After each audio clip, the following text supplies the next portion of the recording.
Now joining us, one of the co-founders of the Tea Party Patriots Action, Mary Beth joins us again. Hey, Hi, do you hear me? I do. Thanks for having me. All right, how are you? Great to have I you also. This is getting to be a regular thing, I see. Jenny Beth Martin joins us right now. She was with us last week, and hopefully she'll be with us again next week. How are you? I'm doing great, and I'd love to be back again next week. Thanks for having me today. My pleasure. So there's a lot going on. We just had on Michael Johns. We were talking about how there's, so much confusion out there between, public health and, the civil liberties that people are losing right now, it seems.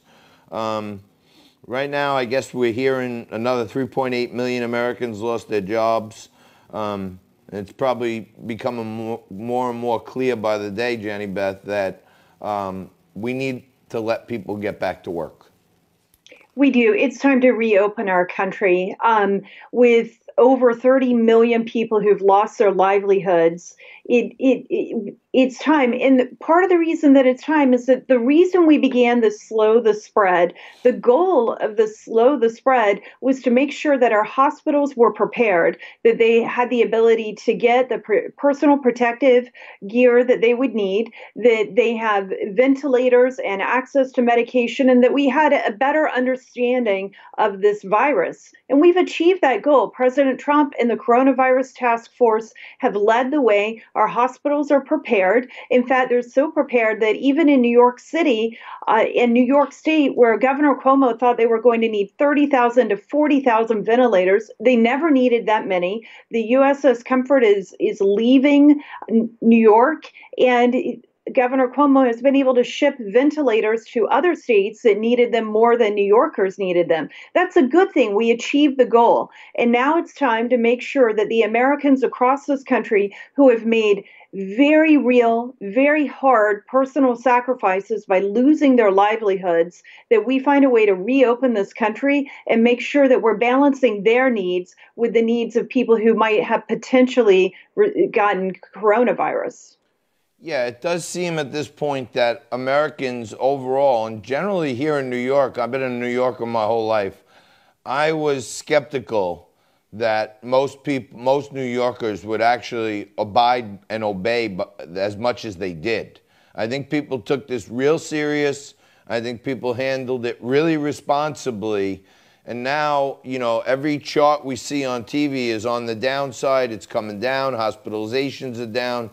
All these extra hospital beds that were built in New York and Los Angeles, they're all unoccupied. All these supposed ventilators we needed, we don't need them anymore. We're actually giving them away to other states and other countries now. So it appears we're on the other side of it. Wouldn't you think that most Americans, they just have a human innate instinct to be fearful for their own safety? People are going to take responsible precautions, but also do what they do instinctively, get back there and start to put food on the table for their family. Now, most Americans don't want to get handed a check every month. They want to go out and earn something. My parents used to say, if you get something for free, you don't care about it. You care about it when you earned it. And I think we just need to allow people to get back to work in a responsible way. I completely agree. And it is certainly time to do that. I think that there are a lot of Americans who have been very, very afraid for their own safety, for the safety of their children or the safety of their parents. And I think there are many Americans still, and the polling shows there are Americans who are still afraid today. The fact is, we did this to make sure our hospitals could handle the capacity, could handle the load should the hospital hit peak capacity. I don't think that we could have done that in early March. And we saw in New York that that played out and that there were issues in some hospitals. Now, 6 weeks later, we're in a much different situation. We've ramped up the ventilator production. We have ventilators ready to move from one part of the country to the other. And we know a lot more about this virus today than we did 6 weeks ago. And really, when you think about it, when we began this 6 weeks ago, we were only 6 to 8 weeks into the virus even being in America. So there was still a lot to learn. What we know now is that it attacks mostly four main categories of people: people with hypertension, diabetes, people who are obese, and also elderly people. And even with elderly, I believe that the stat is that 80% of the people who are aged 80 years old and older never are hospitalized for the virus. So when it hits and you have underlying health conditions, it can be very, very deadly. It's a very serious virus. But for younger people and people who do not have those underlying conditions, we've learned it is not as deadly as we initially thought it was going to be. That's good. We learn more about it. Our hospitals are prepared. It's time to start moving back for us to reopen our country. And it's scary to do that. And still, it's time. We have to do that, because if we don't, we're harming 30 million Americans who no longer have the ability to provide for their families, to put food on their table for their children.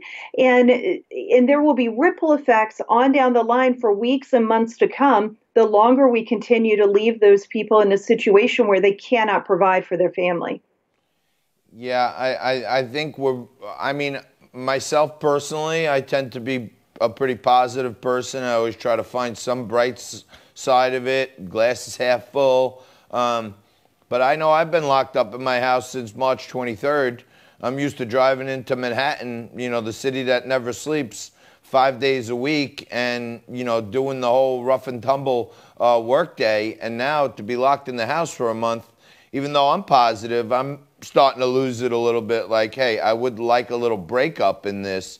And there are people that came into this, maybe living paycheck to paycheck, maybe with some already depression, maybe with some suicidal thoughts, maybe just getting over some kind of addiction and recovery. And we're seeing a lot of those things start to become a negative drag on the economy. And we got to let people out, get some sunshine on them, let their mind think again about something other than this. Are we not taking into account all the minuses of keeping everybody in their house at this point? I think that there are people who still haven't considered that suicide rates and attempted suicides are on the increase. Drug overdoses are on the increase. Domestic violence is really, really concerning to me, and it is on the increase. That means that there are women and children in this country who are at risk because they're in their homes and they're cooped up in their homes longer than they normally would be. There's not a lot of an outlet for anyone when you're inside of your house. And so it's those aspects are very, very concerning. I'm really fortunate because I'm in the state of Georgia, and we began reopening last Friday. We did not have the same kind of lockdown that most other states around the country had. I've actually been able to go to a restaurant to eat in a restaurant where in a dining room of a restaurant, a couple of restaurants. I've done some business at retail businesses. It's a lot different than it was 6 to 8 weeks ago. People are spread out. Some people are wearing masks. There's a lot of hand sanitizer, and the number of people who can enter a building at one time is much more severely limited than before.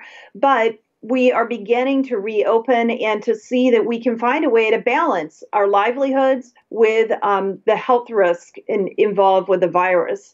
And I think it's going to take some of the states like mine that are opening early to show that we can do that. We may very well have an increase in the number of people who have this virus. But what we know in Georgia is that we have enough hospital beds. We have an emergency plan if we need to ramp up more hospital beds. We have ventilators. And now, because of the work that President Trump and the coronavirus task force did, we know how to move ventilators around the country from one hotspot to the other as needed. Those are good things. And I think that as we begin to lead the way in Georgia and other states, it's going to ease some of that fear that people have who have been a bit afraid to even leave. So, Jenny Beth, I didn't do as much research as I would have liked, but has there been any significant uptick in cases reported or anything that shows Georgia's coming back a little early? Any major public health risk that's been reported so far? We have not seen that yet. I would imagine that those numbers would start to come in because the virus takes normally at least 2 days to show symptoms and sometimes 4 days to 2 weeks, that it will still be another week or two before we begin to see that happening. And I do think as we reopen, the number of people who have the virus will increase, but we also know the kind of people who are at high risk who still need to do what it takes to keep themselves safe. And one thing that I did very early on in my neighborhood was let people know, if you are high risk or have somebody who is high risk in your household, let us know and we'll go run errands for you. And I will still continue to do that. In fact, my daughter has a friend, and I reached out to the mom. They have a grandparent who lives in the house, and I said, would your daughter like to come stay with me for a while so you're still taking care of the high risk person and your teenage daughter can get out a little bit? And I think that those are the kind of things. We are naturally in this country charitable. We voluntarily take care of neighbors and people in need. And we're going to still have to make sure that we're doing what we can to protect those who are at the highest risk while also living our lives. And I think that if we do that, then even if the numbers increase, the number of people who are hospitalized and the deadliness of the virus, still, that part will not peak.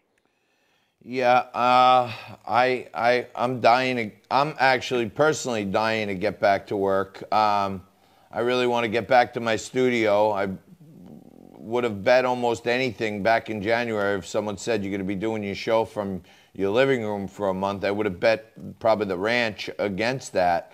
But I think your governor down there in Georgia, he took a little heat a couple of weeks ago, including even from the president of the United States.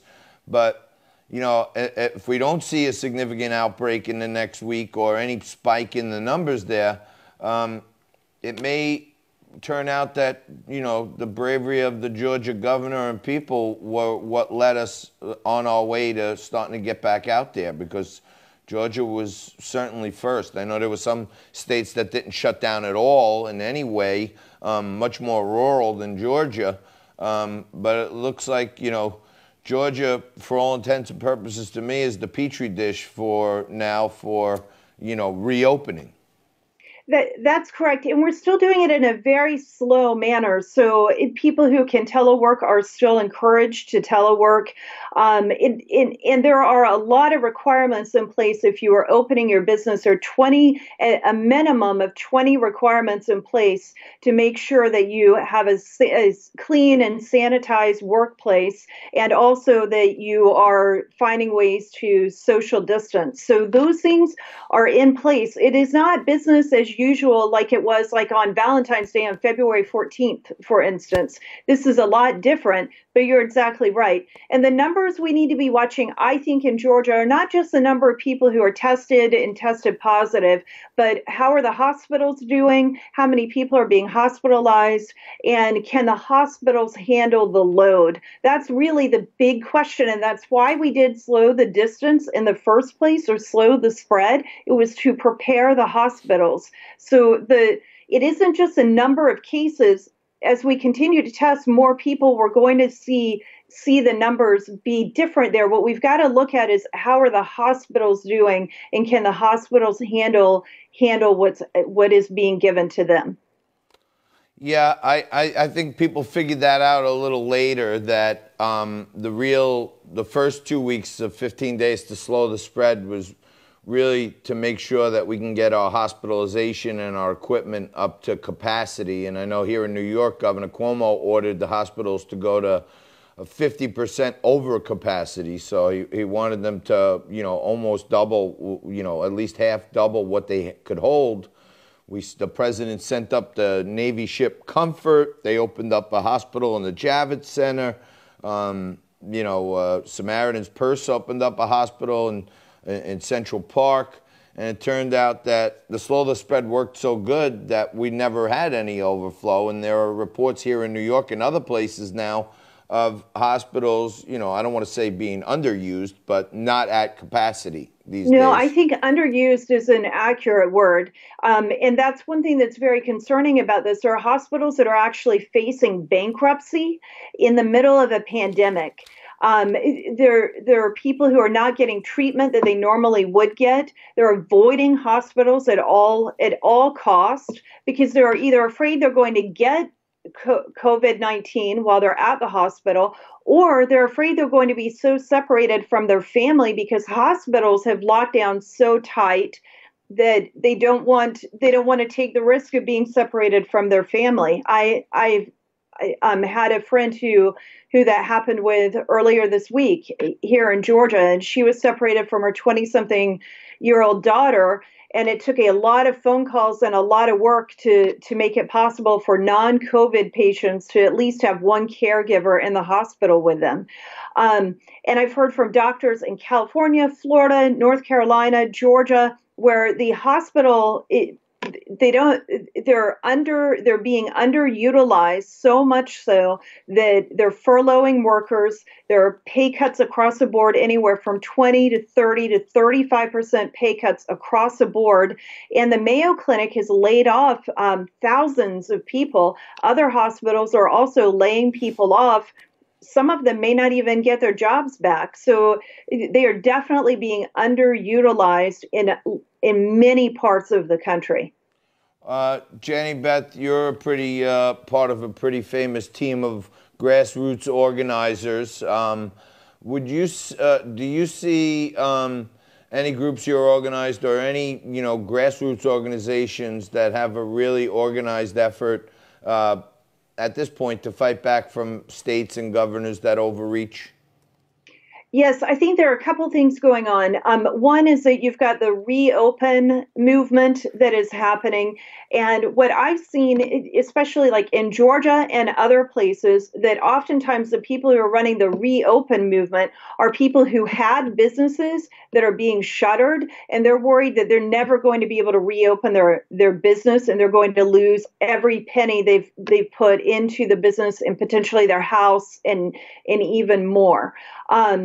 And then you've got some places where, like in Michigan, the same kind of thing is happening, but the overreach in Michigan has been so severe that you have activists stepping up, traditional activists, as well as the recently unemployed, who are stepping up going, you are stepping on our rights, and we just simply are not going to sit still and let you do that without making our voices heard. The fact that government offices are closed around the entire country, so in so many places, one of the only ways to let your elected official know that you have a problem with what is happening is to show up publicly and to make some news about it. If you can't make a phone call and get an answer because their staff isn't working, or send an email and you just get a form letter in response and nothing that actually addresses your own problem, that creates a situation where the best way to make sure your elected official knows that you're working to hold them accountable is to exercise your First Amendment and show up publicly to do so. And we've seen that happen. Michigan is one example where I think it is happening the most vocally, but it happened in Wisconsin. It's happened in North Carolina. In Georgia, we did not actually show up at our state capitol because the governor lifted the restrictions before the protest in Georgia happened. It's happening in California, repeatedly in California, and I think it's going to continue to happen. There's only so long that Americans are going to sit by and say, okay, we'll give up our rights because indefinitely. And it's one thing to do something to make sure we're slowing the spread and that hospitals are ready. It's another thing to just say, well, you're going to be in this situation indefinitely. I mean, one thing that really concerns me is that some elected officials are saying we're going to do this until there's a vaccine. I hope we get a vaccine for this coronavirus. I hope that we are able to get one. And I think it's a lofty and worthwhile goal. And we also have to face the reality that there is not a vaccine for any coronavirus yet. There's not a vaccine for the common cold. And we still, after all the years and money and dollars that have been put into research for HIV/AIDS, we still don't have a vaccine for that. We may have to come up with treatment options and be able to find a way to live with this virus while treating it, even if we cannot get to a vaccine. But we can't make vaccination the standard, because we cannot be sure that we actually will find a vaccine for it. I hope we do, but we have to also face the reality that it's possible we never get one. Yeah, I mean, there are a lot of other diseases out there that, ultimately succumb to herd immunity.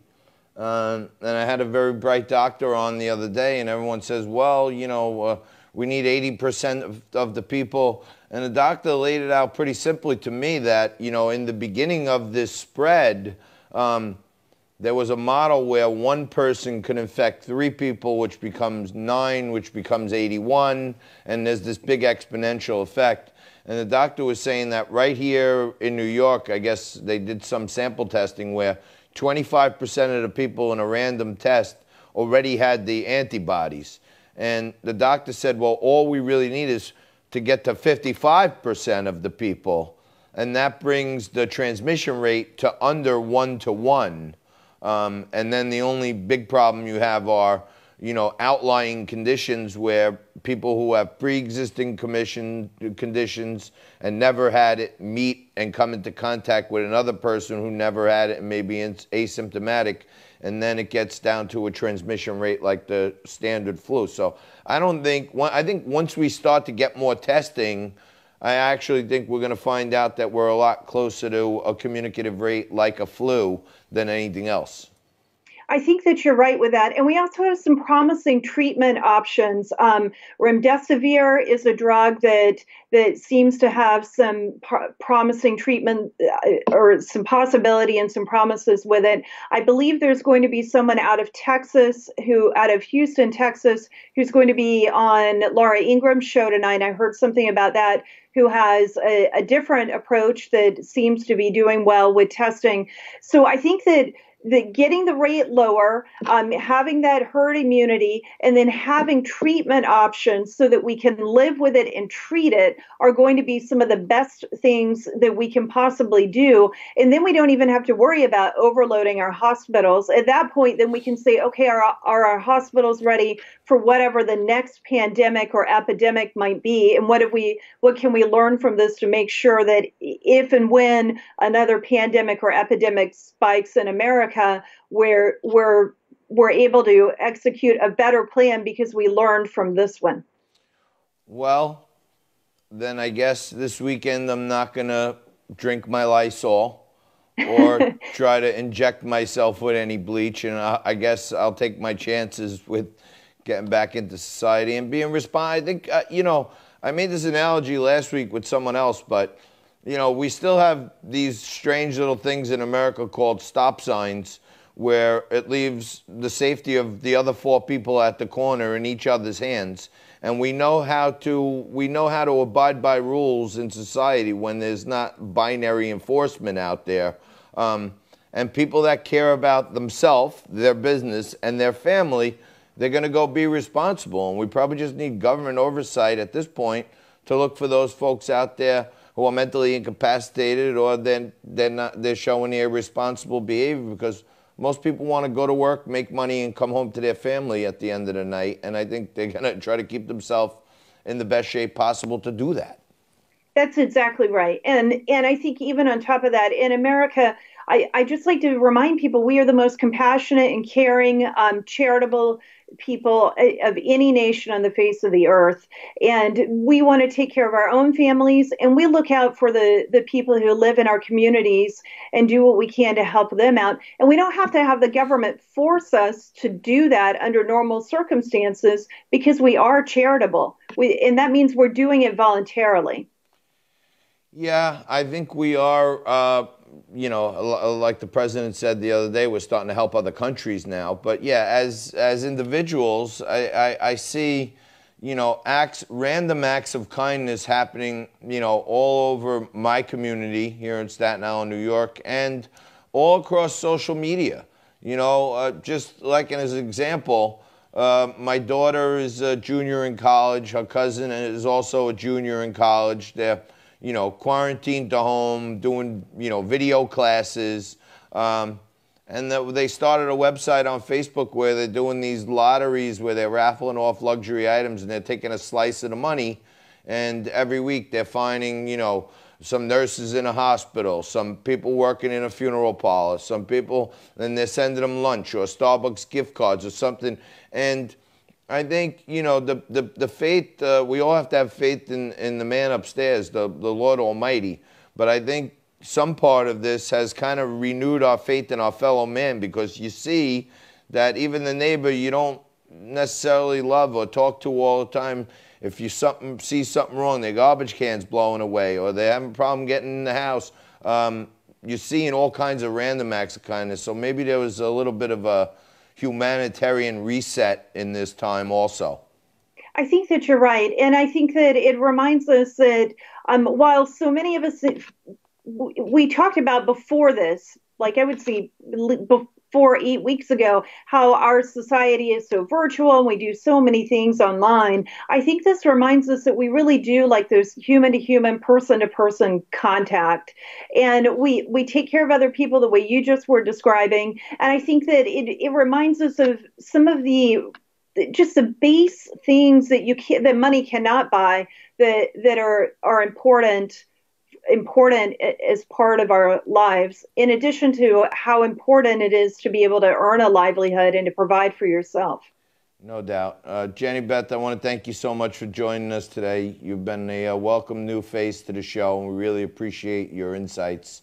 And hopefully you'll be joining us again next week. Thanks so much for having me. Look forward to it next week. Certainly. Have a great weekend, Jenny, you and the family.